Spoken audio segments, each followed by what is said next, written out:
partisipasinya dan juga terkhusus buat Mas Ben dari pihak Cipren yang sudah menyempatkan hadir dan kolaborasi dengan kami ya, Nesa. Oke, perkenalkan saya Ferry, saya selaku CTO dari NESA atau Need Skill Academy ya teman-teman. Jadi tema webinar kita pada hari ini tuh bangun skill digital hingga siap menghadapi interview kerja nyata, khusus dari tim NESA sendiri. Dan saya mengambil judul skill dan teknologi digital karena berhubungan langsung dengan produk-produk yang ada di NESA. Oke, nah yang pertama di sini kalau kita lihat ada beberapa prinsip teknologi digital ya. Jadi eh, kita itu sebelum menggunakan teknologi, kita ada baiknya memahami dulu tentang prinsip-prinsipnya, konsep-konsepnya, dan juga cara kerjanya ya. Dan di sini ada satu tagline ya, sistem thinking itu bukan fitur thinking ya, teman-teman. Nah, yang pertama contohnya ini seperti keputusan berbasis data, log, dan metrik gitu. Jadi kalau teman-teman lihat sekarang, perkembangan AI sudah sangat pesat kan ya. Itu sebenarnya di belakangnya itu dia tuh mengumpulkan data ya, kemudian lognya tercatat semua, kemudian ada metrik pengukuran apakah model dari AI-nya itu bekerja dengan maksimal gitu. Sebelum sebelum model AI-nya itu melakukan prediksi gitu. Jadi di balik sistemnya itu ada data, log, dan metrik yang berjalan gitu teman-teman ya. Kemudian perubahan kecil bisa berdampak besar. Itu contoh seperti anggaplah dulu kita eh, ketika ingin menyimpan data ya, kita tuh masih pakai disket. Teman-teman yang kelahiran 90-an pasti pernah lihat disket kan ya. Nah, kemudian tahun-tahun berikutnya 2000-an sampai 2010-an gitu muncullah flash disk gitu kan flash disk. Nah sekarang udah pakai cloud, sudah ada Google Drive, kemudian OneDrive dan lain-lain. Oke, kemudian security murah di awal tapi mahal setelah bocor. Nah ini penting nih teman-teman ya. eh Biasanya kalau kita buat platform atau aplikasi itu yang paling pertama dipikirkan itu adalah security-nya. Nah, banyak orang yang tidak mempedulikan ini, jadi dia tuh hanya mengeluarkan biaya yang sedikit atau yang murah, ya, supaya aplikasinya bisa jalan. Padahal eh, itu sebenarnya sangat-sangat tidak direkomendasikan karena security itu baiknya harus yang bagus, ya, yang bagus. Otomatis juga ada biaya yang lebih tinggi. Itu. Nah, biaya lebih tinggi itu juga ada keuntungannya. Jadi aplikasi kita bisa lebih aman dan lebih terpercaya gitu ya. Nah, kemudian yang terakhir AI bukan pengganti ya, tapi sebagai amplifier gitu ya. Nah, amplifier ini maksudnya adalah penguat, penguat ya, penguat apa ya, seperti tools gitu. Nah, tapi pekerjaan-pekerjaan kita tetap dilakukan oleh manusia gitu. Gitu. Contohnya input, kemudian konsep-konsepnya, kemudian eh, apalagi gitu-gitu kan ya, bikin idenya 90% masih dari manusia gitu. Oke, next. Nah, di sini ada realita industri digital ya. Nah, kemudian skill digital itu tidak sama bisa pakai tools gitu ya, teman-teman. Jadi ada yang mengatakan, oh saya bisa em, ngoding misal ya, buat website gitu ya. Itu beda dengan kalau kita pakai tools itu beda. Karena yang biasanya tidak pakai tools, dia tuh benar-benar berpikir secara logik ya, fundamentalnya kuat ya, dan tapi kerugiannya itu agak lama. Misal dia mau buat suatu proyek gitu kan, mau buat website gitu, biasanya tuh prosesnya lama karena tidak dibantu dengan tools gitu. Nah, tapi keuntungannya, logikanya, kemudian cara kerjanya, pola pikirnya itu matang gitu. karena dia terbiasa dengan hal-hal fundamental gitu. Nah, tools itu hanya alat saja untuk mempermudah atau mempercepat pekerjaan kita. Gitu ya, teman-teman. Jadi jangan jangan dianggap oh saya bisa ngoding pakai AI ya, atau kita sebut saja vibe coding ya, vibe coding. Terus itulah disebut dengan skill digital, bukan ya, bukan seperti itu. Oke. Nah, next. Nah, di sini ada skill teknis yang dicari di industri. Nah, terutama industri sekarang ini sudah 5.0 atau 5.0 itu ya. Yang pertama ada pengembang web dan aplikasi. Kemudian digital marketing, ya ini juga penting sih. Contohnya seperti bagaimana cara mendapatkan closing dari iklan-iklan yang sudah kita buat gitu ya. Atau bagaimana mengoptimalkan cost atau biaya dari AdSense atau iklan-iklan yang sudah kita buat gitu. Jangan sampai kita sudah beriklan banyak, mengeluarkan biaya yang tidak sedikit, tapi nggak ada closing gitu ya, teman-teman. Nah, itu juga penting untuk dipelajari dan paling paling banyak juga permintaan atau request dari profesi digital marketing ini, teman-teman. Seperti itu. Nah, kemudian yang ketiga ada ahli pengolah dan analisis data. Ini contohnya seperti data science gitu ya. Kemudian ada ahli AI dan desainer UI dan UX gitu. Nah, kenapa di terakhir ini ada desainer UI UX juga? Karena di sini biasanya melibatkan psikologi manusia. Ya, jadi bedanya desain yang lain dengan UI UX ini tuh melibatkan psikologi manusia karena tidak semua orang itu selera selera apa ya, kalau mereka lihat aplikasi itu mereka semuanya suka, nggak seperti itu. Ataupun bisa dinilai dari cara dia menggunakan tata letaknya gitu dan juga warna-warnanya, styling-stylingnya kayak gitu. Oke, next. Nah, ini ada cara belajar skill digital yang benar ya. Yang pertama, pahami dulu konsepnya. Jadi eh, jangan langsung masuk ke praktek, tapi kalau bisa teman-teman pahami dulu konsepnya. Belajar dulu teorinya dari dasar, ya, kemudian masuk ke salah satu bidang, ya, satu aja.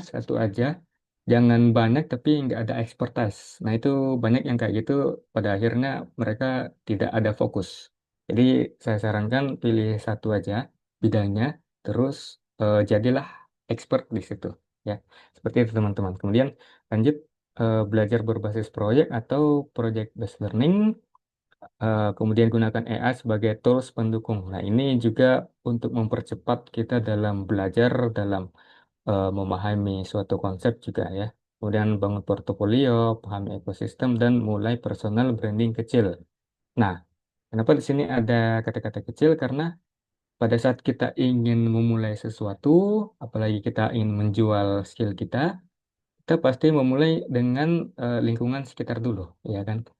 Baik itu keluarga, kerabat-kerabat terdekat gitu. Jadi mulailah dengan personal branding kecil sama orang-orang terdekat kita dulu. Seperti itu. Oke, next. Nah, ini portofolio yang dilirik recruiter ini. Jadi banyak orang yang biasanya salah apa ya, salah kaprah gitu. Disangkanya portofolio yang bagus, yang dilirik recruiter itu yang banyak proyek di dalamnya. Padahal nggak seperti itu ya. Nah, portofolio yang mana yang bagus ialah yang pertama menunjukkan kedalaman keahlian. Itu jadi di portofolionya itu ada pembuktian bahwa sebenarnya kita tuh kompeten dalam membuat proyek ini gitu loh. Nah, kemudian kemampuan pemecahan masalah, relevansi dengan kebutuhan ini ya. Misal kebutuhan perusahaan itu sedang mencari web developer gitu. Nggak mungkin juga kita kan kasih masuk portofolio tentang digital marketing itu kan itu nggak relevan dengan kebutuhan. Itu kemudian yang terakhir memilih dan menunjukkan proyek terbaik. Gitu. Nah, dari mungkin dari sekian banyak proyek-proyek yang pernah kita buat, kita itu harus filter yang mana yang benar-benar kita kuasai gitu. Karena nantinya itu akan kita pertanggungjawabkan ketika kita sudah di offer atau kita sudah diterima bekerja ya. Kayak gitu teman-teman. Oke, next. Nah, di sini kalau kita lihat ya, ada perbedaan antara melamar kerja dulu dengan sekarang ya.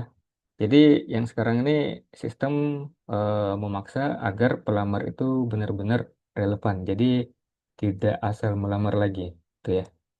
Nah, ini nih. Kalau dulu bisa dengan tools AI, ya. Jadi ini juga mempermudah pekerjaannya HR ya atau HRD ya. eh, Daripada dia baca satu persatu CV ya, mending langsung pakai tools untuk menyaring CV-CV tersebut yang mana yang sesuai dengan requirements kayak gitu ya. Kemudian yang kedua bebas, kreatif dan banyak variasi itu dulu dulu teman-teman. Nah, format CV sekarang tuh dia lebih ATS atau hanya berupa teks bersih, tidak banyak gaya ya, tidak banyak warna-warna gitu ya. Yang penting isinya tuh padat, jelas dan relevan kayak gitu. Kemudian lanjut, kalau dulu itu fokus ke riwayat dan data diri, sekarang itu harus relevan dengan job desk kayak gitu. Nah, selanjutnya skill ditulis global. Ini contohnya bahas gitu kan. Excel, PowerPoint, dan bisa desain eh, desainer gitu, desainer UX gitu kan. Itu kalau sekarang itu spesifik dalam desainer bisa gitu ya. Untuk kalau itu yang situ menarik di mata manusia, sekarang bagaimana harus dan meyakinkan. Gitu. Jadi intinya adalah perbedaan yang paling mendasar CV zaman dulu tuh menarik dari sisi styling. Tapi untuk zaman sekarang itu lebih fokus ke kebutuhan eh, apa ya requirements dari perusahaan dan skillnya gitu. Lebih padat isinya. Jadi tidak perlu banyak style-stylenya gitu ya. Oke, next. Nah, ini kenapa memiliki skill digital itu penting? Oke, yang pertama di sini mendukung kemampuan literasi dan informasi, gitu ya teman-teman. Nah, ini contohnya em, kalau dulu kita ingin memahami suatu bacaan, biasanya kan kita butuh waktu tuh, anggaplah sampai eh, 7 jam, 8 jam kan. Nah, dengan adanya AI yang kita gunakan sebagai skill digital kita, itu bisa langsung merangkum atau ya merangkum dari seluruh bacaan itu menjadi poin-poinnya saja. Jadi itu bisa menghemat waktu yang tadinya 7-8 jam bisa jadi hanya 1 jam aja gitu. Jadi kita bisa baca cepat dan juga memahami apa isi kandungan dari materi yang sedang kita baca gitu ya. Kemudian lanjut ke efisiensi dan produktivitas. Nah, mungkin zaman dulu pekerjaan-pekerjaan tuh misal eh, customer service ya. Customer service kan itu dilakukan sama manusia. Nah, tapi dengan adanya AI ini kita bisa lebih mengefisiensikan pekerjaan itu. Jadi ya sekarang udah banyak tuh bertebaran chatbot-chatbot kan. Nah, itu. Kemudian yang terakhir adaptabilitas di masa depan. Ini jadi eh, beberapa tahun yang akan datang itu sepertinya teknologi akan sangat jauh berkembang ya. Dan kalau kita tidak memiliki skill digital, apalagi kita tidak bisa pakai AI, kita akan ketinggalan, nih, teman-teman ya. Jadi itu sangat-sangat penting. Apalagi ekonomi sekarang kan agak ini ya, agak-agak sulit, ya kan? Jadi kita harus upgrade skill kita harus upgrade pengetahuan kita, ya, agar kita bisa beradaptasi dengan lingkungan di masa depan nantinya. Seperti itu, teman-teman. Terutama mungkin yang sudah punya anak gitu ya, bisa diajarkan mengenai skill-skill digital mulai dari sekarang. Tuh. Oke, next. Nah, di sini ada data ya, data dari sumbernya ini laporan tren ketenagakerjaan global nih ya. Jadi pekerjaan yang paling dicari 3 sampai 5 tahun ke depan. Yang pertama nih ada data analis dan data scientist. Ya, ini penting karena memahami data itu sifatnya apa ya? Sifatnya itu agak tricky ya teman-teman, agak krusial karena tidak semua orang bisa. Dan ini juga data itu merupakan bahan bakar dari AI. Nah, AI itu kan belajarnya dari data. Nah, sedangkan dari data itu harus ada yang olah dulu. Harus ada yang olah, kemudian harus ada yang atur, kemudian difilter segala macam. Dia buat model, baik itu model AI atau machine learning seperti itu. Ya, kemudian barulah bisa dilatih dari si model AI-nya itu. Oke, kemudian ada pengembang web dan aplikasi, kemudian ada cyber security, digital marketing, UI UX dan IoT. Kayak gitu ya. Jadi paling tinggi nih adalah profesi yang berhubungan dengan data, baik itu data analis maupun data scientist. Itu ya, teman-teman. Oke, nah ini ada pekerjaan yang akan tergantikan oleh AI ya. Jadi saya ambil dari beberapa artikel yang ataupun juga forum-forum ya yang banyak diskusi di dalamnya mengenai pekerjaan-pekerjaan yang akan tersingkirkan. Yang pertama ada data entry atau admin ya. Jadi seperti yang kita lihat sekarang, misal ChatGPT, kemudian apalagi Gemini kan atau yang lain-lain itu sudah bisa bekerja secara otomatis ya atau kita biasa menyebutnya dengan AI agentic ya. Jadi tidak perlu diperintah lagi. Dia sudah bisa kerja secara otomatis. Nah, itu bisa menggeser posisi dari data entry atau admin. Otomatis, misal dia bekerja untuk apa ya, membuat jadwal meeting, ya itu bisa. Kemudian merangkum hasil meeting itu juga bisa dilakukan. Nah, kemudian customer service ini sudah banyak sekarang ya, sudah tergantikan oleh chatbot. Kemudian penulis, content writer, ini juga translator atau penerjemah bahasa dan junior desain grafis ya. Nah, kenapa saya ambil ini juga karena sekarang kalau kita lihat ya em, sudah ada beberapa AI yang bisa generate image ya yang lumayan bagus hasilnya seperti Nano Banana atau model-model AI lainnya DALL-E dan sebagainya, ChatGPT juga bisa. Nah, jadi itu sepertinya desainer grafis yang junior itu agak ini harus was-was, harus hati-hati ya. Karena kemungkinan tergantinya ada gitu loh. Karena AI bisa buat langsung dan sangat cepat. Dia bisa buat image sangat cepat dan hasilnya bagus. Sedangkan kalau dibuat manual kan butuh waktu lama tuh. Seperti itu. Mungkin orang-orang akan lebih mempertimbangkan untuk menggunakan AI generate image. Oke, seperti itu. Ya, mungkin sampai sini saja ya, teman-teman. Kalau dari saya dan berhubungan dengan Nesa, saya mau izin untuk memperkenalkan Nesa itu sendiri ya, bagi yang belum tahu. Oke, nah di Nesa itu sendiri adalah platform untuk belajar ya kursus baik itu online maupun offline ya teman-teman. Di sini kita tuh berdomisili di Kota Makassar ya. Tapi kita juga menyediakan beberapa kursus online itu. Ada ada fasilitas kursus online ada. Nah, kursus kita saat ini ada 6 ya, yaitu data science, data analyst, full stack web development, kemudian UI UX design, desain grafis, dan digital marketing. Kayak gitu ya.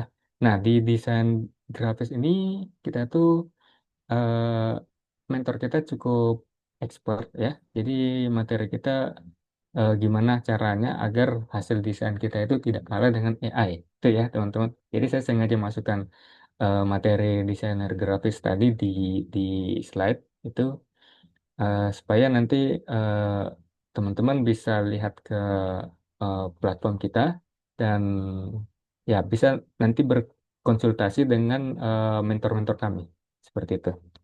Oke, dan untuk materi ininya lebih detailnya ya, sini teman-teman bisa lihat. Oh ya, kalau kalian teman-teman mau apa akses bisa ke sini ya, netskillacademy.com sini. Nah, kalau katalog bisa akses yang ini langsung ya.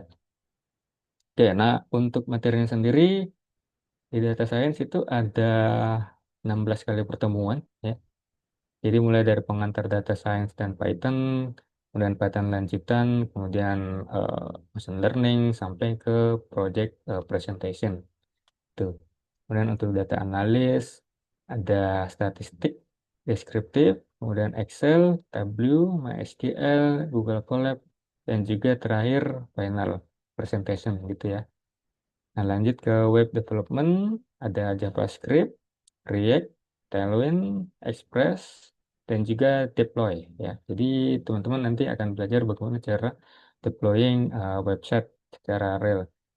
Nah, ini UI UX design ada UX fundamental, UI fundamental, user research, journey, information architecture, introduction Figma, dan lain-lain ya. Itu kemudian ada desain grafis. Ini nanti teman-teman belajar juga mengenai teori dulu ya. Kemudian pengenalan tools seperti ini. Dan yang terakhir ada juga digital marketing. Nih. Nah, jadi nanti teman-teman akan belajar mengenai Meta AdSense lebih tepatnya. Bagaimana cara membuat akun bisnis di Facebook, kemudian riset audiens, kemudian bagaimana cara mengoptimalkan iklan dan juga biayanya. Seperti itu. Oke, mungkin sekian dari saya. Terima kasih. Saya kembalikan ke moderator. Oke, baik. Terima kasih Kak Ferry atas pemaparan materinya. Jadi ya saya lupa informasikan jadi teman-teman yang mau bertanya di keep dulu pertanyaannya boleh mungkin ditulis di kolom komentar atau mungkin nanti langsung angkat tangan saja pada saat sesi Q&A. Jadi nanti kita mau selesaikan dulu materinya, kemudian setelah itu kita buka sesi Q&A. Oke, baik. Kalau itu kita lanjut untuk ke materi kedua dari pihak Gibran. Jadi untuk yang membawakan materinya sendiri itu CEO dari Gibran langsung. Jadi nanti teman-teman boleh menyimak dan juga memberikan pertanyaan yang relevan tentang materi yang dibawakan. Oke, berhubung Kak Ben juga sudah hadir di tengah-tengah kita, jadi langsung saja kami persilahkan Kak Ben untuk mengisi pemaparan materi kedua ini. Waktu dan layar dipersilakan, Kak. Oke, terima kasih teman-teman dari Nesa. Perkenalkan kita dari Gbrain. Saya dari Gbrain di sini selaku CEO dari Gbrain. Nah, di sini saya mau maparin sebenarnya ya mungkin melengkapi dari apa yang udah dibilang Mas Ferry ya. Materinya udah luar biasa. Udah lengkap lah. Mungkin saya sedikit maparin lagi ya untuk melengkapi aja materi dari Mas Ferry. Saya screen dulu.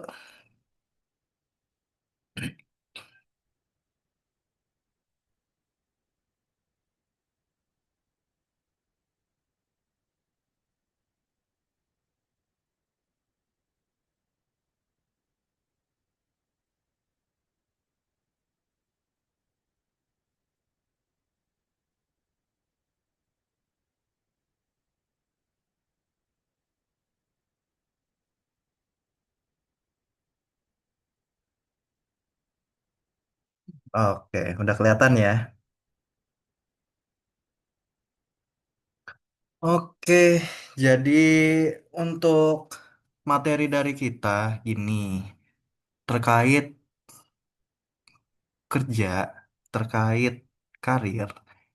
itu rumus saya simple. Rumus saya adalah dalam melihat market, demand, dan supply. Tadi dari Mas Ferry udah memaparkan memang ada pekerjaan yang bakal muncul, yang baru dan demand-nya tinggi. Nah, ini pekerjaan yang kayaknya bakal cocok kalau kita akan mengejar ke arah sana. Tapi rumusnya balik lagi, kenapa Mas Ferry ngomong seperti itu? Karena ada demand yang cukup tinggi. Dari demand ini akan menjadi suatu opportunity yang sangat baik ketika kalian manfaatkan. Karena supply-nya itu nggak begitu banyak. Dan orang-orang baru pada transisi untuk menjadi supply-nya. Nah, dari 85 juta pekerjaan nanti yang digantikan oleh AI, itu sebetulnya ada 97 juta pekerjaan baru yang akan terciptakan. Jadi yang kita perlukan adalah melakukan transformasi skill, adaptasi. Salah satunya ya kalian bisa melakukan upskilling diri kalian sendiri melalui les TESA. Kenapa sih perlu di upskilling? Karena gini, ini realita di market. Saya uh, dulu itu punya perusahaan HR. Kita bergerak di bidang IT outsourcing. Jadi saya cukup paham situasi di HR seperti apa. Dulu saya juga pernah megang dunia rekrutmen. Mhm. Akan mudah ketika misalnya kalian pengen nge-apply kerjaan baru, misalnya sebagai UI UX designer deh. Itu kalau kalian ketika mengajukan internship, itu bukan cuma kalian lulus dari IT, terus kalian belajar di YouTube, oh ini skill desain saya, terus nge-apply sebagai internship atau sebagai full time bahkan sebagai junior. Itu saingannya bakal susah. Nah, kalau kalian udah bootcamp, mindset perusahaan tuh bakal beda. Mindsetnya seperti apa? Mindsetnya ya, oh nih anak udah dilatih nih, gua nggak perlu repot training lagi. Ketika kita mencari kerja, jangan fokus persepsi diri kita. Fokus persepsi perusahaan saat ini seperti apa. Apa aja persepsi perusahaan. Mereka nggak mau ribet. Mereka mau orang yang memang high demand untuk membantu mereka meningkatkan profit mereka lagi dan mengurangi biaya operasional. Itu harus ditanam di mindset kalian. Kalau kalian udah dapat mindset bisnisnya, kenapa mereka meng-hire? Kalian akan tahu ini celahnya untuk saya dapat kerjaan seperti apa. Jadi itu bukan tentang lagi, oh dia dapat kerjaan karena dia ada insider, ada orang dalam. Itu kan sering ya, dikit-dikit, dikit-dikit ordal, dikit-dikit ordal. Enggak kayak gitu, enggak kayak gitu dunia pekerja. Saya udah berkali-kali gonta-ganti kerjaan, sorry, bukan gonta-ganti kerjaan ya, switch karir, itu ya karena saya melihat ada polanya. Polanya apa? Ya pelajari behavior perusahaan itu seperti apa. Jangan kita teriak-teriak, insider, insider, ya upskill. Pelajari UI UX, bootcamp dulu, internship dulu, skill udah oke, baru naik full time, baru naik junior. Itu ada stepnya yang memang tidak diajari ketika kalian sedang kuliah atau di masa pendidikan dulu. Nah, AI itu memang udah ada di mana-mana. Nah, ini sekarang lagi hot ya. AI ini menjadi sangat seksi di market kita saat ini karena sangat amat mengurangi cost. Itu semuanya jadi lebih efisien, semuanya lebih produktif. Yang tadinya kalian memerlukan orang administrasi, itu semua udah bisa diotomat oleh AI. Apa-apa udah bisa diotomat, fungsi akhirnya adalah mengurangi biaya cost dan meningkatkan profit. Nah, namun AI ini bukan ancaman. Dari kemarin kita lihat, oh di PHK karena AI, di PHK karena AI. Kita jangan melihat negatifnya, kita melihat positifnya. Apa tuh positifnya? Market ini lagi disrupt. marketnya tuh lagi disrupt, lagi hancur, kacau. Kalau kalian paham, jika market lagi kacau, itu selalu ada opportunity. Di setiap sesuatu hal yang chaos, itu ada opportunity untuk climb the ladder. Jadi ketika ada yang jatuh, udah pasti akan ada orang yang naik. Tinggal dari kalian memilih. Kalian mau stay, gak upgrade skill, teriak-teriak orang dalam, oh gue gak dapet kerjaan karena gue gak punya orang dalam, atau kalian upgrade skill, survive. Itu pilihan dari kalian. Nah, AI ini berarti apa? Harus dipelajarin. Semuanya karena udah AI. Kalian memang harus belajar basicnya dulu. Misalnya, UI UX. Sekarang memang udah ada integrasi dengan AI. Tapi kalau nggak paham UI UX-nya sendiri apa, ya AI-nya kalian juga nggak paham. AI ini akan mengikuti kemampuan kalian yang udah ada. Kayak misalnya ngoding. Ngoding kalau kalian nggak paham basicnya, kalian pakai AI, itu AI akan ngegenerate konten-konten atau codingan yang tidak sesuai dengan yang diinginkan. Nggak scalable, tidak quality code-nya nggak bagus. Namun kalau kita udah paham, itu akan menghasilkan yang beda gitu. Kita udah paham cara promptingnya, kita tahu apa yang mau kita bangun, kita tahu cara config-nya, tinggal kita prompting AI-nya kita arahin. Yang tadinya kita harus ngerjain seminggu itu bisa dikerjain 1 hari. Yang tadinya akhirnya kalian butuh banyak tim, ada orang middle developer, junior developer, jadinya ya cukup senior aja. Senior dikasih AI, yang tadinya ngerjain satu tim seminggu, ini tinggal sisa 1 hari, 2 hari udah beres. Bahkan itu udah bisa ditanam. Yang tadinya misalnya DevOps, mesti saya config sendiri, manual, lewat server, sekarang saya tinggal pasang Cloud Code.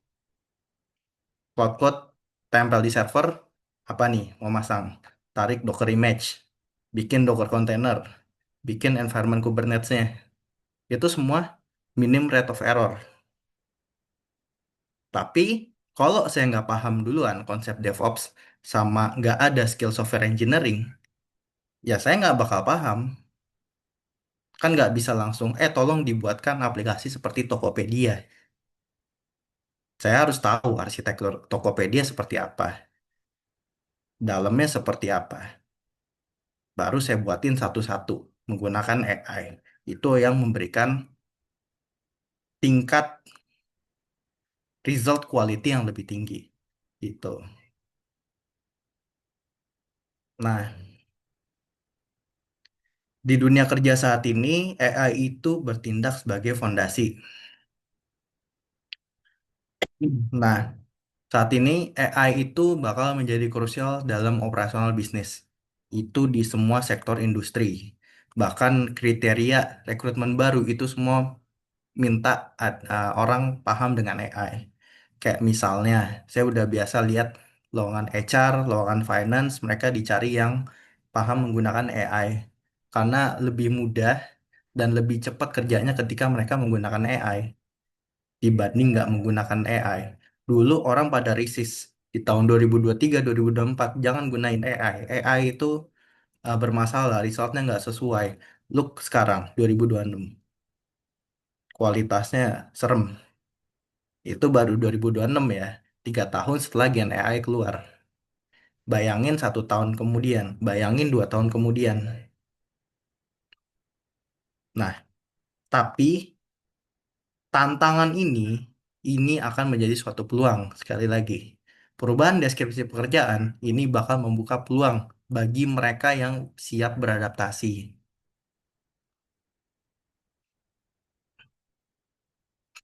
Nah, ini ada contoh pekerjaan yang bakal tergeser.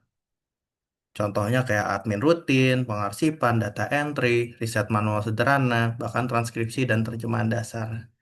Yang tumbuh itu ya orang-orang ya prompt engineer, data storyteller, ya human AI collaboration, ethics and compliance, dan banyak posisi lainnya akan bakal muncul.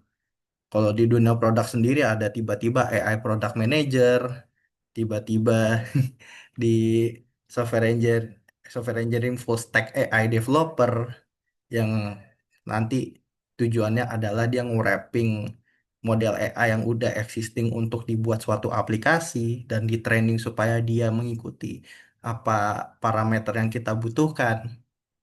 Itu muncul yang baru-baru. Kayak misalnya ya, saya kasih contoh full stack engineer di JavaScript. Misalnya ya, yang depannya React dan belakangnya Node.js atau Nest gitu ya, atau Express. Itu misalnya let's say gajinya di 8 untuk entry level, bukan intern ya, entry level. Atau di bawahnya lagi. Kalau di market sekarang kayaknya di bawahnya lagi. Tapi kalau dia bisa AI, oke, ini full stack sama entry level, tapi dia bisa AI. Dia pernah melakukan wrapping, dia pernah melakukan training data supaya result dari open AI model yang dipakai untuk wrapping bikin aplikasinya ini sesuai resultnya dengan yang dibutuhkan, itu biayanya jadi lebih mahal. Biayanya lebih mahal bukan karena perusahaan itu udah saklekin, oh ini harganya segini. Enggak, karena ada perusahaan yang memang butuh, butuh cepat, dan akhirnya ditarik. Ya udah kita bayarin deh sekalian mahal. Sini buruan masuk. Kita butuh secepatnya. Itu mindset yang mesti kalian tanam juga tuh tadi. Mindset yang mesti ditanam adalah akan beda nanti ketika kalian punya skill yang terlalu basic. Beda kayak zaman dulu ya. Zaman dulu kalian punya skill yang basic, perusahaan akan training karena mereka butuh. Di awal zaman-zaman startup, full stack itu yang level masih junior dan belum ada pengalaman, baru lulus fresh grade, itu gaji baru join aja bisa 12 sampai 15 juta. Tapi sekarang boro-boro nyari intern aja kadang susah. Itu realita market.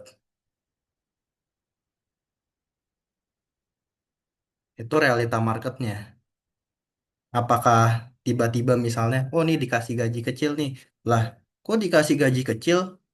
Kan saya orang IT, saya software engineer loh. Ini harusnya market nih saya harganya di 7 sampai 8 juta. Ya enggak, udah terlalu saturated, udah terlalu banyak resource-nya. Maka dari itu biasanya yang dicari orang yang udah bootcamp. Karena orang udah pada males. Zaman dulu kalian baru full stack, baru belajar, orang perusahaan siap training. Oke, kita gaji gede, kita training kamu. Zaman sekarang ya enggak. Kita mau kamu udah siap ready, udah siap bertempur. Kita nggak mau ngajarin. Kalau nggak sesuai, 1 bulan 2 bulan jalan nggak sesuai, cut, ganti. Mereka hire cepat, nggak nyampe less than a week udah dapat lagi yang baru. Itu realita pasarnya. Nah, future job ini yang akan menarik. Lagi banyak banget dari market di dunia ini yang akan memerlukan ya AI ML specialist, data analyst scientist, human AI coordinator, strategic AI consultant, prompt engineer, dan ethics compliance officer. Bahkan digital marketing, kalau kalian udah belajar basicnya gitu ya, hopefully nanti ke depannya kalian paham tools-tools apa aja yang bisa dikembangin menggunakan AI. Kayak misalnya uh, ngelola sosial media. Itu kan sekarang udah ada with AI juga. Jadi AI yang ngelakuin generate kontennya secara otomatis, generate image-nya dan yang lain-lain. Walaupun sekarang kualitasnya masih kurang ya. Bahkan di YouTube banyak banget konten kreator dari YouTube itu yang ngambil misalnya sejarah. Dari sejarah ini misalnya sejarah dari siapa ya contohnya? Soekarno deh. Itu dibikin AI-nya, dibikin pas misalnya proklamasi seperti apa, dibikin narasinya juga by AI, dipublish di YouTube dan itu menghasilkan revenue yang lumayan gitu. Mereka udah automate posting menggunakan AI semua. Marketing pun juga sama. Banyak proses yang udah mulai di automate menggunakan AI. Dan itu nanti menjadi tambahan juga nih. Sorry, apa nih? Wah, ini nanti sesi Q&A ya. Nanti akan ada sesi Q&A untuk bahas terkait hal itu. Oke, lanjut. Nah, AI ini bakal ngubah juga cara kerja HR. Jadi, AI itu udah mulai dipakai AI untuk memproses otomasi seleksi CV, screening with AI, interview AI. Karena bayangin aja, HR itu misalnya perlu nge-screening 100 sampai 1000 kandidat per hari. Capek dong. Apa yang membuat kalian spesial dibanding kandidat yang lain? Yang ada buang-buang waktu. 100 kandidat, coba aja bayangin di interview semua. Nah, dengan adanya AI ini, kalian juga masih mempelajari gimana caranya si AI ini berpikir, gitu ya. Atau ya seperti apalah kira-kira mereka cara nge-seleksi CV-nya, seleksi ketika interviewnya, itu yang bakal merubah skor kalian ketika nanti CV kalian diupload dan kalian interview dengan AI.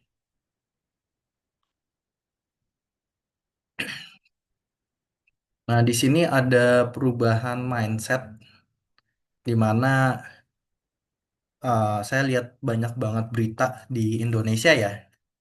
Itu saya punya gelar, saya udah pasti dapat kerja. Ada yang lebih konyol lagi. Saya tuh S2, saya mau gaji saya di atas 10 juta atau biar minimum 8 juta. Ya siapa yang mau nge-hire? Jadi siapa yang mau hire gitu? Udah gitu S2-nya yang orang-orang juga nggak peduli itu S2-nya apa. Kecuali kalian S2-nya spesialis AI atau yang spesialis lagi engineering apa atau kedokteran. Ya itu emang dibutuhkan. Emang dibutuhkan kalian S2 dulu baru dapat kerja atau ilmuwan. Masuk akal. Tapi kalau kalian S2 misalnya kalian nggak ada pengalaman nih, tapi lanjut S2 manajemen, S2 bisnis, apalagi paling banyak S2 manajemen sama ekonomi. Tiba-tiba kalian ujuk-ujuk datang ke perusahaan, saya minta gaji minimal 8 juta. Atau nggak usah jauh deh, IT yang bukan AI ya. Misalnya kalian cuma bisa ngoding pakai PHP, tapi kalian lanjut ke S2. Mau nggak perusahaan gaji segede itu? Nggak mau. Mending hire aja orang. Ini udah ada 3 tahun pengalaman, 5 tahun pengalaman, kerja lebih cepat, gajinya juga sama. Ngapain gue nge-hire lu? Gitu. Jadi coba berpikir jangan idealis. Perusahaan tuh harusnya kayak gini. Enggak. Kalian yang harus paham perusahaan cara berpikirnya kayak gimana. Kalau mau dapat kerja. Kalau nggak mau teriak-teriak, ordal, ordal, ordal. Itu mindset yang salah banget.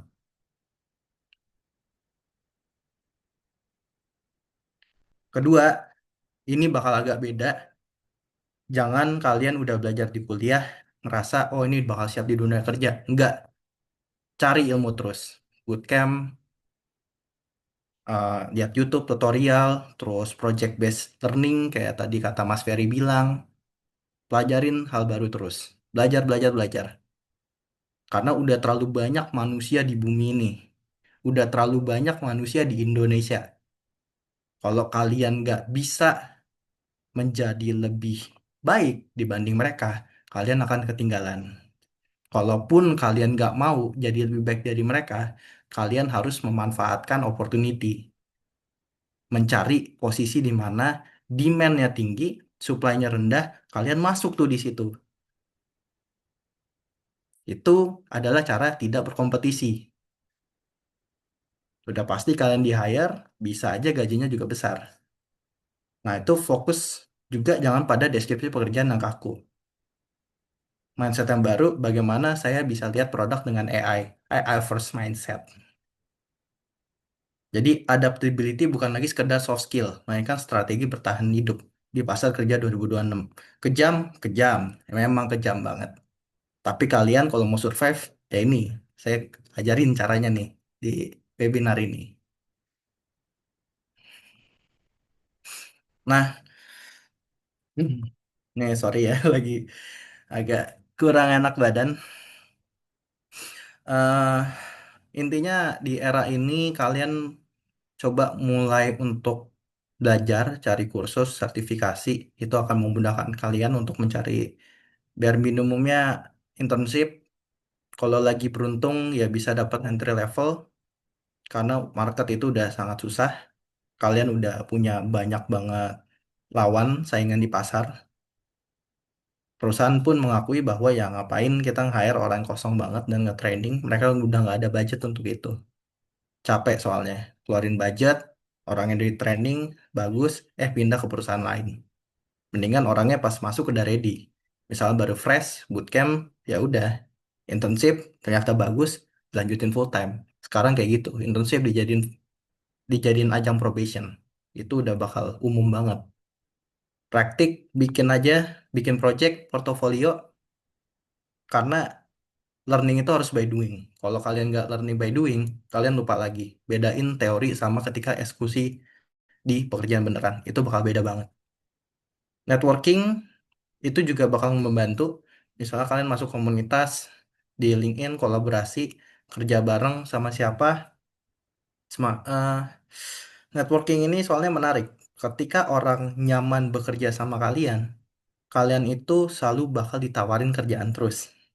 Kayak misalnya, ini di contoh saya dulu ya. Saya di kerjaan dianggap menyenangkan untuk diajak kerja. Jadi orang tuh kalau kerja sama saya pada ya udah senang aja gitu. Banyak insight yang bisa didapatkan dan kerjaan pada beres. Hal hasil ya ketika mereka cabut ke tempat lain dan saya juga cabut ke tempat lain. Mereka ketika ada loker langsung rekomen. Oh ini invite si Ben aja, gue ada kenalan. Akhirnya apa? Rezeki dong. Dari perusahaan ngubungin, Mas, mau pindah ke sini? Lagi ada lowongan nih. Oh yaudah, boleh. Sekalian deh naikin gaji 20%. Oh yaudah deh, boleh. Oke, join. Itu networking. Networking itu ya yang kita maksud sebagai ordal. Salah satu cara mendapatkan pekerjaan lah. Tapi itu bukan keseluruhan caranya. Itu mindset yang salah kalau bilang ordal, ordal, ordal. Karena kalian tanpa networking pun nggak ada kenalan, ya bisa aja kalian masuk perusahaan. Asalkan, yang tadi saya bilang, paham demand dan supply-nya seperti apa. Paham yang mereka butuh seperti apa. CV nanti disesuaikan, ini udah sesuai sama lowongan pekerjaannya atau belum. Jangan ngasal. Jangan kalian CV-nya full stack, kalian ngelamar jadi data science. Itu.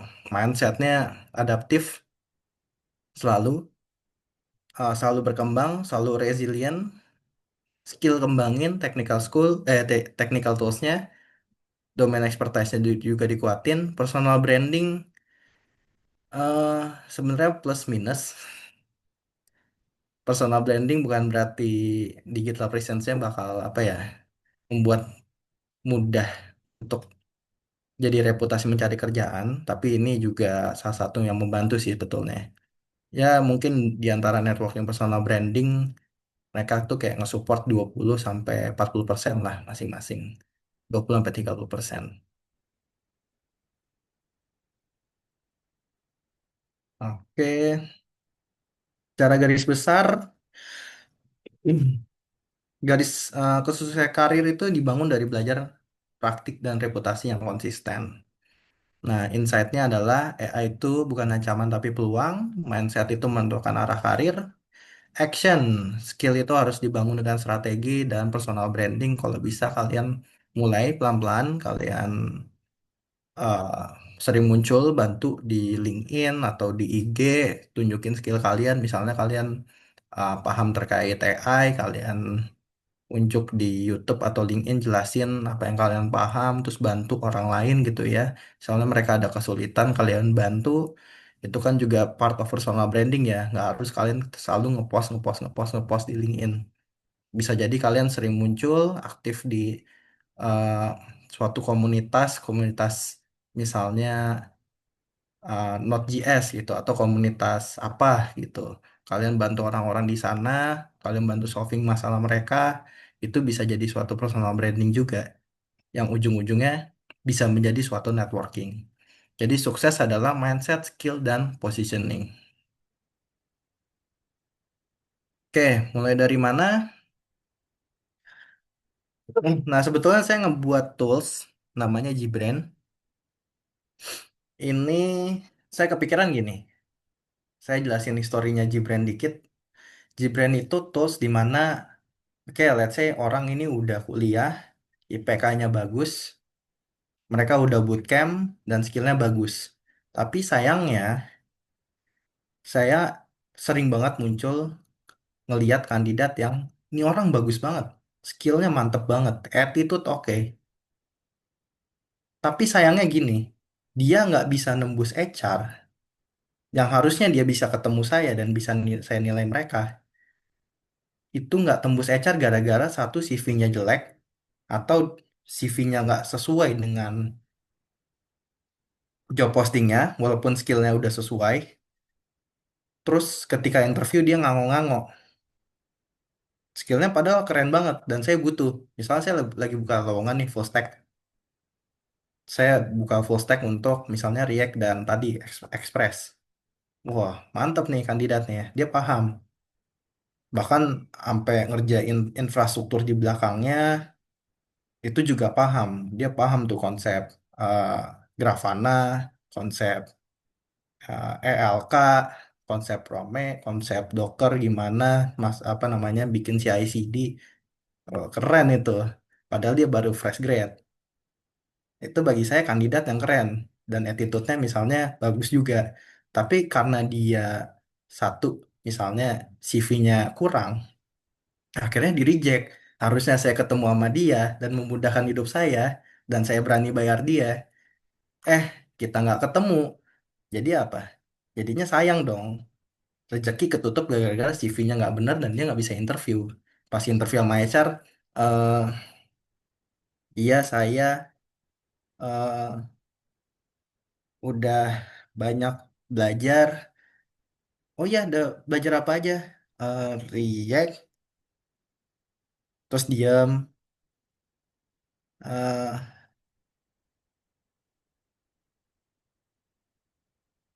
nah, kayak gitu. Tiba-tiba nge-freeze. Ya males dong. Dikiranya, aduh, ini bisa nggak nih kerja? Nanti kita kan kerja kan pasti komunikasi terus kan. Kita harus sering kolaborasi. Tapi pas interview aja kayak gitu, bisa nggak kalian kerja? Padahal ternyata pas kerja komunikasinya bagus-bagus aja. Mungkin karena kalian nervous atau apa. Akhirnya nggak kenilai. AI pun juga sama. Ketika kalian interview sama AI kalian kayak gitu, ya AI juga bakal nilai bisa nggak nih, gitu. Nah, maka dari itu saya buatin Gbrain.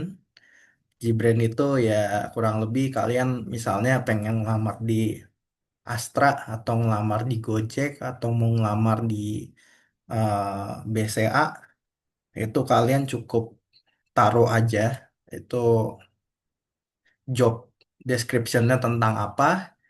Kalian taruh di sana, kalian akan tahu kira-kira kalian ini bakal diterima atau enggak. Jadi kalian nggak buang-buang waktu. Sampai saat ini, sayangnya, orang itu nggak tahu apakah mereka ini nggak dipanggil-panggil kerja tuh alasannya kenapa. Bayangin deh, misalnya kalian nggak dipanggil kerja karena CV kalian nggak sesuai. Kalian tahu nggak kalau CV kalian nggak sesuai? Nggak kan? Akhirnya kalian menggunakan CV yang sama terus. Ini CV dipakai terus, padahal nih CV gak bagus dan HR tuh nggak ada yang ngasih tahu CV kalian sebenarnya nggak bagus.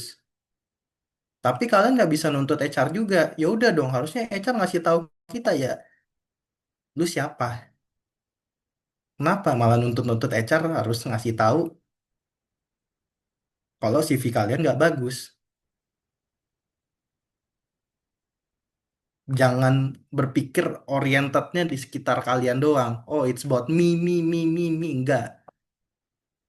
Tapi kesian juga. Saya mikir, oh kesian juga berarti. Mereka nggak dapat kerjaan, susah. Padahal pas saya lihat, oh ini isunya di CV.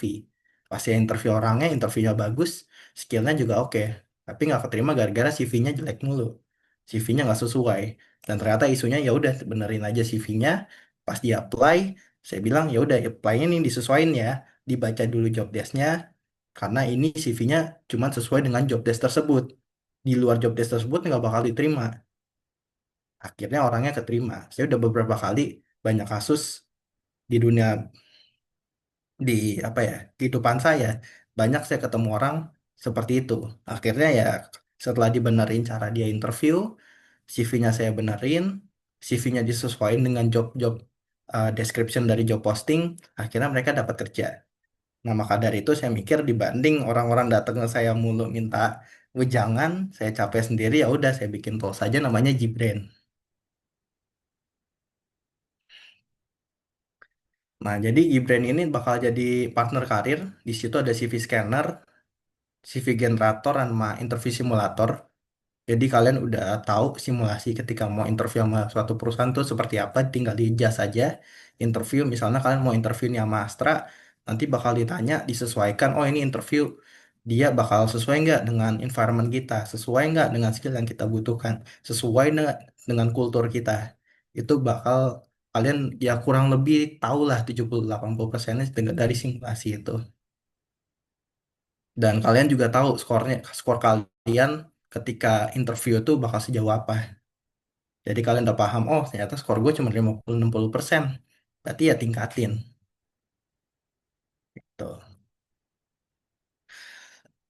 Nah, ini action plan. 7 hari coba scan, perbaiki CV, kenali fiturnya, coba latihan. Jadi sebenarnya apa ya? Kalau saya lihat di kasus di data kita, rata-rata tuh kalau mau lolos kerjaan paling CV screening tuh selalu disesuaikan sama kalian mau apply apa. Misalnya kalian mau apply posisi full stack pun ada banyak. Full stack tuh apa? Atau backend deh, backend ada banyak. Misalnya kalian naruh skill kalian Python, padahal yang dicari Golang atau yang dicari Rust, yang nggak bakal dipanggil. Atau bahkan ternyata kalian memang memang punya skillnya gitu, tapi nggak ditaruh di CV-nya. Nah, itu gunanya CV screening kita. Perbaikin dulu. Jadi saya saranin kalau mau cek ngelamar kerja dicek dulu pakai Gbrain. Ini udah sesuai belum? Dicek skornya. Oh, ini belum sesuai nih, skornya masih 50%, ya udah nggak usah apply. Nggak bakal dipanggil juga. Dan setidaknya kalian udah tahu, oh ini ditolak gara-gara CV-nya nggak sesuai. Atau ternyata skillnya sesuai, pengalaman sesuai, tapi belum dimasukin nih di CV detailnya. Ya udah kalian masukin, tes lagi di Gbrain. Oh, udah oke nih, udah 90%. Oke, sip, lempar ke perusahaan. Dipanggil lah tuh interview. Kedua, terkait interview, ya kalau memang kalian public speaking nggak bagus, interviewnya oke ya sebenarnya nggak perlu. Tapi kalau memang kalian ya tadi isunya ketika interview yang nganggo-nganggo, disarankan mungkin latihan ya 6 kali harusnya udah cukup, 6 kali 7 kali. Atau ya sebelum interview mulai lah. Misalnya interviewnya di hari Jumat, kalian di hari Selasa, Rabu udah mulai latihan. Naikin skornya sampai 70-80%. Nanti 70-80% udah dapat, ya udah kalian mau coba interview, coba. Setidaknya kalian udah siap bertempur. Yang tadinya kalian bertempur nggak bawa senjata, sekarang udah lengkap bawa senjata. Oke, nah ini masa depan karir dimulai hari ini. AI bukan lagi masa depan, AI ada realitas. Key takeaway-nya adalah AI peluang bukan ancaman, adaptasi eh, dibanding teori. Skill manusia tetap penting, mulai sekarang konsisten. Oke, nah ini saya kasih tunjuk dikit yang saya maksud tadi. Ini contoh dari CV analisis. Nah ini saya kasih contoh juga LinkedIn. Kita sambil ini aja nih ya. Lakuin apa namanya? Pilih job posting. LinkedIn saya nggak usah ditiru karena ini apa yang terjadi kalau kalian udah kebanyakan networking, kalian nggak perlu apply job lagi. Tinggal nanya-nanya aja ke sekitar nanti juga ditawarin. Ntar saya cari dulu CV saya.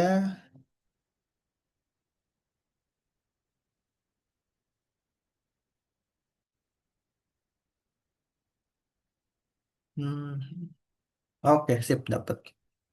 Nah, misalnya saya pengen ngelamar di sini, Flip. Nah, caranya gimana tuh? Ini agak ganggu ya ininya. Nah, sip. Ini saya copy paste saja. Kita coba analisis dulu.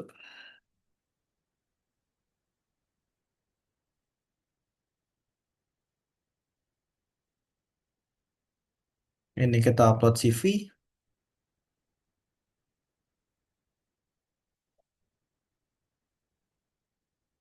Hmm. Ini posisinya taruh aja. Jobnya level senior.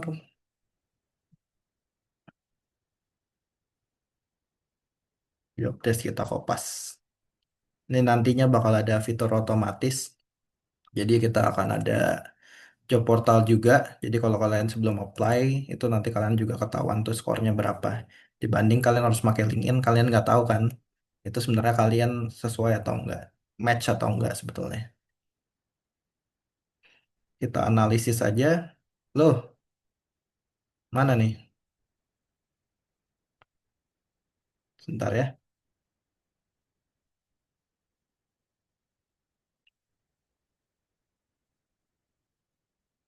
Oke, kita ulangin lagi. Sorry.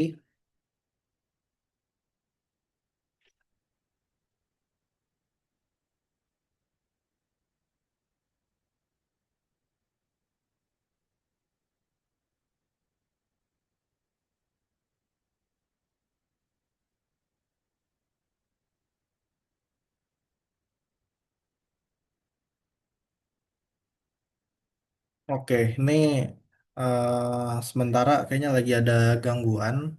Tapi kurang lebih nanti kalian ketahuan. Ini ada skornya masing-masing. Nah, di sini kayak contohnya dari Abim. Abim itu misalnya dia CV-nya mobile developer. Ini mau ngelamar sebagai mobile and blockchain. Ini untuk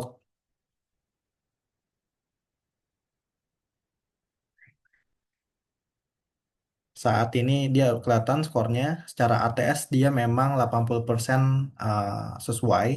Tapi misalnya skill match-nya belum sesuai. Nanti ketahuan nih final skornya berapa. Terus, oh dari Abim juga dia belum ada sertifikat nih. Jadi bisa ditambahkan untuk menilai meningkatkan final score-nya seperti apa. Nah, di sini ada informasi kalian tuh SWOT-nya seperti apa dan grammar-grammar yang harus diperbaiki. Bahkan ada suggestion dari AI apa aja nih yang perlu diperkuat. Misalnya teknologi intinya apa nih? Dari ringkasannya terlalu umum.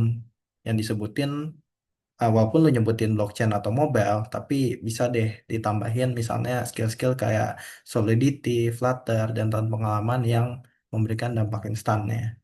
Nah, di sini ditambahin terus nih di AI suggestion. Kalau kalian eh, butuh CV dari kita, tinggal di create CV aja di sini. Itu nanti bakal ngebuat CV baru. Jadi bakal disesuaikan dengan lamarannya. Jadi kalau misalnya saya nge-apply ke Flip, tapi misalnya nggak sesuai, tapi saya ada potensi ke sana, saya tinggal bikin CV aja, supaya CV yang saya buat itu bisa menyesuaikan dengan lowongan dari Flip, gitu. Nah, untuk interview sebetulnya ya basically sama aja.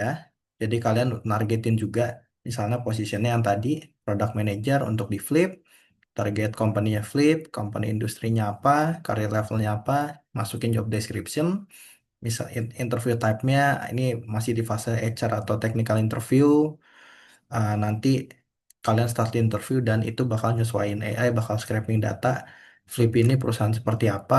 ah, Banyak metode-metode interview HR yang kita implement di AI, udah kita training. Jadi nanti kalian ketahuan tuh ketika interview. Misalnya, ini saya kasih contoh resultnya juga.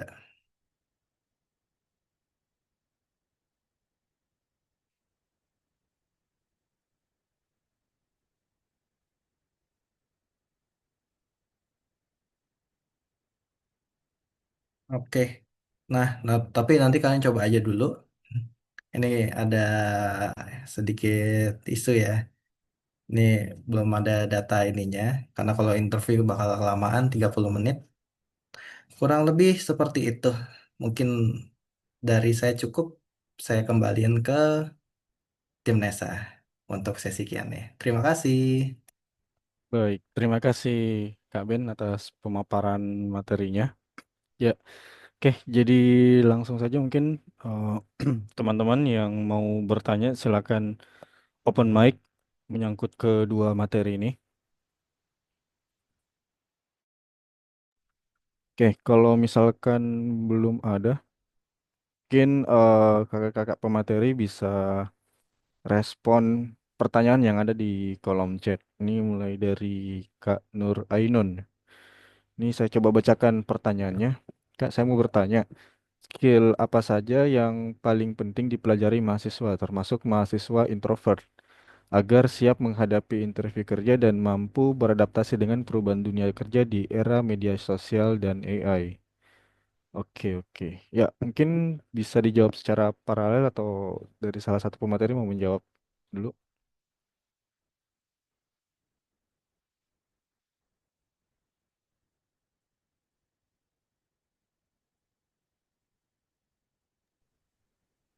Oke. Oke, mungkin skillnya aja dulu ya. Kalau dari saya sih, sejujurnya ya, skill apa saja yang bisa dipelajari oleh orang-orang introvert ini? Nah, sebenarnya semua skill digital itu cocok buat orang-orang introvert ya. Kenapa? Karena dia tidak bertemu langsung dengan real manusia seperti itu ya. Tapi di samping itu saya yakin dan percaya tidak ada yang 100% introvert gitu karena biar bagaimanapun kita tetap butuh untuk ketemu dengan manusia gitu kan karena rezeki kita itu melalui manusia juga kan. Itu jadi skill apa yang cocok ya semua skill digital atau hal-hal yang apa ya yang berhubungan dengan internet ya zaman sekarang itu udah sangat gampang diakses. Jadi menurutku untuk orang-orang introvert cocok-cocok aja sih untuk mempelajari semua jenis skill-skill digital seperti itu. Dan mungkin tips-tips untuk siap menghadapi interview itu mungkin bisa dilanjut sama Mas Ben kali ya. Bagaimana tips dan trik untuk menghadapi interview kerja biar nggak grogi mungkin ya. Oke, Oke, oke. Thank oke, you, Mas Ferry. ya. eh untuk tips ya paling mau nggak mau apa ya harus learning by doing sih namanya ngomong ya. Saya juga dulu kalau ngomong di awal-awal ketika saya kuliah itu juga grogi banget. Ngomong itu dikit-dikit ao terus dikit-dikit bingung mau ngomong apa, ngomong juga nggak terstruktur. Tapi untuk hal ini saya nyaranin dua hal. Satu, coba latihan sering-sering public speaking atau ngobrol sama orang atau sering-sering latihan interview biar nggak grogi. Kedua, ya coba latihan interview di Gibran sih paling. Oh, baik. Ya, terima kasih Kak Ferry dan Kak Ben atas eh, responnya. Oh ya, saya informasikan lagi buat teman-teman. Jadi nanti di akhir sesi ini akan kami kirimkan link absen untuk memberikan testimoni dan ini juga menjadi absen buat teman-teman nantinya mau dapat e-sertifikat. Jadi diharapkan buat teman-teman nanti yang mau dapat e-sertifikat dari kami, standby saja sampai akhir. Akan ada beberapa informasi penting yang akan kami sampaikan di akhir sesi. Oke, kita lanjut lagi ke sesi pertanyaan berikutnya. Sebelum saya ke kolom chat, mungkin dari teman-teman ada yang mau open mic, misal untuk memberikan pertanyaan, masih kami berikan kesempatan. Ya, silakan teman-teman, kalau ada yang mau disampaikan, tidak usah sungkan. Kita bawa santai saja untuk pembahasan malam ini. Jadi, halo halo tes, Halo, ya halo ya. kedengaran nggak Kak? Ya, Nur Aisyah ya. Bukan, ini pakai email kakak saya. Oh iya, iya. Silakan, Jawabnya silakan. jadi, baik perkenalkan nama saya Saat Hamzah, bisa disapa Hamzah saja. Jadi pertanyaan saya itu, untuk seorang pelajar, apa saja yang paling utama nih untuk disiapkan nih untuk eh, pekerjaan itu tadi, apa tadi namanya? Seperti data analis dan semacamnya lah. Oke, siap. Mungkin dari Kak Ferry bisa berikan tanggapan atau jawabannya Oke, sebagai seorang untuk pelajar. ya untuk pelajar ya. Oke, yang pasti yang pertama pilih dulu ya, pilih dulu interestnya kemana, tertariknya kemana, apakah ke data science, data analis, atau belajar web atau UI UX ya. Pilih dulu, terus satu aja nggak usah banyak-banyak ya. Satu aja pilih, kemudian fokus ke situ, fokus sampai benar-benar expert ya. Habis itu coba cari ini eh, proyekan ya, freelance gitu. Tapi sebelumnya buat proyek-proyek kecil dulu untuk portofolio ya. Kemudian bisa di-share ke platform media sosial seperti LinkedIn atau Instagram atau yang lainnya ya. Terus juga ini juga penting sih, eh, apa ya? Usahakan ada ini lah ya, ada koneksi, koneksi ke orang-orang gitu. Karena percuma kita punya skill tapi tidak tidak ada yang tahu gitu. Percuma kan. Jadi dari mana kita dapat rezekinya kalau yang tahu cuma kita sendiri dan Tuhan gitu kan. Jadi kalau bisa fokus ke satu bidang, kemudian jadilah expert di situ dan promosikan ke orang-orang terdekat dulu, ke koneksi-koneksi terdekat dulu. Seperti itu. Fokus sampai benar-benar expert gitu. Jangan jangan pindah dulu, jangan belajar banyak hal dalam satu waktu bersamaan. Itu sih. Oke, baik. Ya, Ya, terima kasih Kak Ferry atas jawabannya. Nah, semoga bisa menjawab pertanyaan yang tadi. Dari Ya, siapa tadi ya? Kak siapa? Hamzah. Hamzah. Oke, Kak Hamzah. Ya, terima kasih Kak Ferry. iya Oke. sama-sama. Oke, lanjut mungkin masih ada yang mau bertanya. Silahkan di open mic kalau misalkan ada yang mau bertanya secara langsung sebelum saya berpindah ke kolom chat.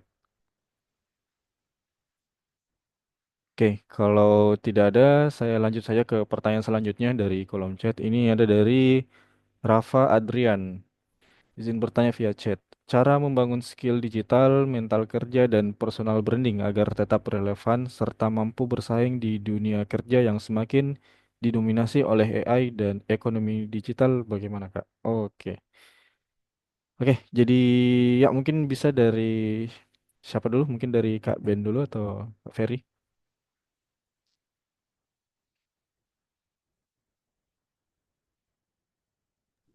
Oke, dari saya dulu aja. Oke, silakan. Bangun skill digital, mental kerja, personal branding agar tetap relevan, serta mampu bersaing di dunia kerja yang semakin didominasi oleh AI dan ekonomi digital. Tadi, rumus ekonomi simple, demand dan supply. Kalau kalian mau bangun skill, is- masalah dari skill gini, skill ini sesuai atau enggak sama yang dibutuhin perusahaan atau dibutuhin market saat ini. Kalau nggak sesuai, kalian udah investasi banyak, itu sayang. Yang ada kalian udah investasi banyak, nggak relevan, kalian nggak bakal bersaing. Nah, kalian invest dulu nih yang kuat. Oh, udah tahu nih skill yang sesuai apa dengan market saat ini. Invest, benar kata tadi Mas Ferry, dalemin sampai expert, cari project, network. Kalau kalian udah pede, baru kita maju. Baru di situ ya akan tetap relevan. Baru nanti ya kita tetap bakal survive. Personal branding ini nanti bakal dapat ketika satu, kalian udah banyak kontribusi. Networking pun kalau saya lihat banyak isunya gini ketika orang networking. Orang itu fokus jualan. Ujuk-ujuk datang ke suatu komunitas malah nyari, ada loker nggak? orang nggak respect gitu. Pernah saya kan ada di grup Product Manager Community Indonesia. Itu ada orang tiba-tiba datang nanyain kerjaan. Orang jadinya nggak respect di situ. Itu bukan cara networking yang baik. Cara networkingnya gimana dan ngebangun personal brandingnya gimana? Kalau saya ya di komunitas, saya bantuin orang terus. Mereka bingung, saya bantuin. Mereka bingung cari kerja, saya bantuin isunya di mana. Mereka bingung, oh ketika kerja ini ada isu nih. eh mereka bingung cara nge-scale up startup mereka seperti apa atau cara mereka ngebuat infrastruktur mereka lebih cost efisien gimana caranya ya saya bantuin. Nah, itu adalah cara personal branding yang atau networking yang baik gitu. Nah, kalian bangun dari situ. Baru di situ rezeki bakal datang. Orang-orang pada tahu, oh nih misalnya si Mas Rafa orangnya helpful banget. Tarik deh. Kan mulut kemana-mana. Kalian bantuin si A pasti bakal cerita ke B. Bakal cerita ke C. Kalau di dalam suatu komunitas, kalau kalian bantu 5 orang ini bakal ngobrol sama satu sama lain. Oh ini si orang ini dapat dipercaya. Kalau mau hire, hire aja orang ini. Mantap gitu. Mungkin itu dari saya. Dari Mas Ferry mungkin. Oke, tinggi Kak Ben. Oh ya, sepertinya tadi sudah cukup menjawab juga ya pertanyaan dari Kak Rafa. Jadi ya, mungkin saya lanjut saja untuk pertanyaan berikutnya. Masih ada mungkin teman-teman yang mau open mic. Eh, ya, mungkin karena berhubung waktu juga, saya mungkin ke pertanyaan terakhir saja dari Kak Ringgo Setiawan. Nah, di sini sebenarnya kayaknya ada dua pertanyaan nih. Pertama itu, apakah AI dan machine learning itu hal yang sama, Kak? Korelasinya seperti apa? Terus yang kedua, misal saya mau bangun bisnis agensi tapi pakai bantuan AI, itu peluangnya gimana? Mengingat hal ini bakalan lebih efisien daripada hiring orang secara langsung. Terima kasih. Oke, mungkin dari Kak Ferry yang berhubungan dengan AI dan machine learning, boleh? Oke, eh jadi mungkin eh, saya menjelaskan konsep secara ini aja lah ya, secara contoh konsep aja karena bisa jadi teman-teman di sini juga ada yang dari non teknis, ya kan?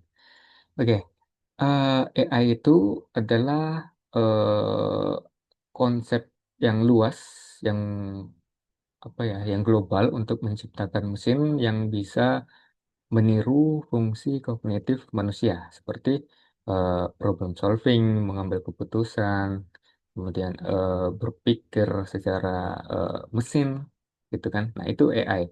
Sedangkan machine learning itu sendiri adalah teknik spesifik di dalam AI yang menggunakan algoritma-algoritma untuk belajar dari data. Gitu. Jadi sebenarnya kaitannya AI itu dibangun dari machine learning gitu. Nah, machine learning itu adalah suatu teknik ya yang berguna untuk melatih AI itu sendiri. Nah, kenapa AI bisa pintar? Karena dia dilatih menggunakan mesin learning. Seperti itu, mungkin ya. Kemudian contohnya, misal AI dengan AI terintegrasi dengan machine learning itu kayak gini. Pernah dengar mobil merek Tesla itu buatan Elon Musk, ya kan? Nah, di situ ada fitur untuk auto drive atau auto inilah ya, mengemudi secara otomatis gitu. Nah, mungkin kalau secara program, biasanya kan di program manual, ketika lampu merah, maka mobilnya otomatis berhenti, gitu kan. Nah, tapi kalau menggabungkan AI dan machine learning, dia tidak hanya satu bidang saja. Maksudnya tidak hanya satu kondisi, yaitu lampu merah saja. Enggak. Dia dilatih berdasarkan pola-pola apa saja yang dapat membuat mobil itu berhenti. Contoh, ketika mobil sementara jalan nih, tiba-tiba ada orang lewat, orang nyebrang, gitu kan. Nah, itu mobil harus berhenti kan di situ. Nah, dia juga mempelajari itu. Dia mempelajari pola-pola apa saja yang bisa membuat mobil atau kendaraan itu berhenti. Tidak hanya pada satu syarat, yaitu kayak lampu merah tadi. Kayak gitu. Nah, itu konsep yang menggabungkan antara AI dan machine learning. Kemudian pertanyaan selanjutnya, Apa tuh? Misal saya bangun bisnis agency, tapi pakai bantuan AI itu. Oke. Yang pertama, sekarang udah banyak platform untuk buat image dan video ya. Kalau di Google tuh namanya Nano Banana, itu sangat-sangat lumayan hasil buat image-nya. Kemudian untuk video, saya pernah pakai One dari Alibaba ya, bagus juga tuh hasil generate videonya dan harganya juga murah. Nah, ketika udah jadi gambar dan video, teman-teman bisa upload di sosial media teman-teman. Dan juga captionnya bisa di-generate langsung oleh AI, kayak gitu. Nah, itu sudah jadi satu konten tuh. Konten yang bisa membantu meningkatkan traffic dari eh, agensi teman-teman. Seperti itu. Jadi, sekarang itu eranya teknologi digital dan AI, jadi harusnya kita lebih mudah untuk membuat apa saja, termasuk agensi itu. Oke, mungkin itu dari saya. Barangkali Mas Ben mau menambahkan? Sudah cukup. Oke. Baik, ya terima kasih Kak Ferry dan Kak Ben atas respon dari pertanyaan-pertanyaan teman-teman ya. Jadi ya seperti yang sudah dijelaskan, saya rasa tadi ada banyak hal yang bisa menjadi insight baru buat teman-teman semua. Jadi kalau saya sendiri juga dulu sebagai mahasiswa tentunya untuk membangun sebuah portofolio itu saya pakai project dummy ataupun minta ke teman-teman yang ingin membangun bisnis. Misalkan kayak saya buatin logonya ataupun desainkan apapun yang bisa saya lakukan. Nah, itu bisa saya jadikan sebagai portofolio awal, sebagai pengalaman saya tentunya. Nanti buat teman-teman di sini yang mungkin sedang ingin membangun karir ataupun lagi mempersiapkan diri untuk menghadapi dunia kerja dengan interview, tentunya teman-teman punya peluang di sini tentunya bersama kita yang di Need Skill Academy dan Gibran. Jadi buat teman-teman yang nantinya mau bangun skill ya tentu bisa lihat kelas yang ada di Need Skill Academy, dan kalau misalkan teman-teman merasa kayak ingin dilatih untuk bisa lebih siap dalam hal interview ataupun persiapan CV, itu teman-teman bisa melihat di Gibran. Di Gibran sendiri kan ada banyak fitur yang bisa membantu teman-teman nantinya untuk kesiapan kerja, baik itu secara online ataupun misalkan nanti ingin berkonsultasi langsung dengan pihak Gibran-nya seperti itu. Oke, ya berhubung mungkin karena waktu kita sudah mau habis ya, jadi teman-teman sebenarnya masih bisa bertanya, nanti kolom chat di grupnya itu akan kami buka. Nanti kita bisa banyak diskusi di situ tentunya. Kalau misalkan masih ada pertanyaan yang mungkin belum sempat diajukan di sesi ini, teman-teman boleh langsung bertanya di grup WA. Oke, mengenai tasknya ataupun challenge yang akan diberikan, ini saya sudah kirimkan link untuk presensi webinar. Jadi buat teman-teman yang mau dapat e-sertifikat, ya salah satu persyaratannya itu teman-teman mengisi form yang kami kirimkan, itu bisa mengisi. Kemudian nanti tentunya akan ada juga bonus kredit yang disiapkan oleh pihak Gibran kalau teman-teman membuat semacam kayak testimoni tentang webinar ini, kemudian diupload di LinkedIn. Dan jangan lupa ketika misalkan teman-teman ingin menguploadnya, meng-tag juga akun dari Gibran dan juga Need Skill Academy. Nanti akan kami kirimkan di grup WhatsApp untuk masing-masing alamat akunnya. Dan teman-teman juga nanti misalkan yang belum sempat mengikuti ini secara full, kami sudah siapkan rekaman videonya, nanti akan kami upload juga di YouTube. Nah, jadi buat teman-teman yang mungkin mau nonton ulang ataupun misalkan ingin mendapatkan insight baru, itu boleh teman-teman menonton di rekaman yang akan kami siapkan. Oke, jadi saya rasa cukup saja untuk hari ini. Terima kasih teman-teman atas partisipasinya dan terima kasih juga buat pihak Gibran yang telah meluangkan waktunya, yang telah berkolaborasi juga dengan pihak New Skill Academy untuk mensukseskan event webinar ini. Ya, saya ucapkan terima kasih juga buat Kak Ben sudah bersedia untuk memberikan materi yang luar biasa, insight yang baru menurut saya mengenai tentang dunia kerja, terutama dalam hal mempersiapkan diri dalam interview kerja. Dan juga ada dari Kak Ferry yang sudah memberikan insight juga tentang skill digital apa saja sih yang memang dibutuhkan di era sekarang ini. Jadi saya harap teman-teman nantinya ini bisa lebih berkembang lagi. Sudah banyak platform yang bertebaran di sini yang bisa teman-teman manfaatkan. Nah, jadi kalau teman-teman tidak mau kalah saing, ya teman-teman harus siapkan dirinya baik-baik. Karena keberuntungan itu adalah gabungan antara kesiapan dan juga kemampuan. Jadi kalau misalkan teman-teman punya kesempatan tapi tidak punya kemampuan, maka teman-teman kurang beruntung. Jadi kesiapan dan juga kemampuan itu akan menjadi keberuntungan yang luar biasa buat teman-teman. Oke, saya rasa cukup. Jadi saya ucapkan terima kasih banyak sekali lagi buat semua teman-teman. Semoga kita bisa bertemu di lain waktu di event-event yang berikutnya.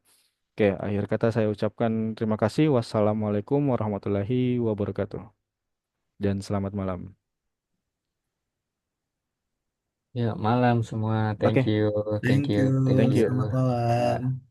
selamat Thank malam. you.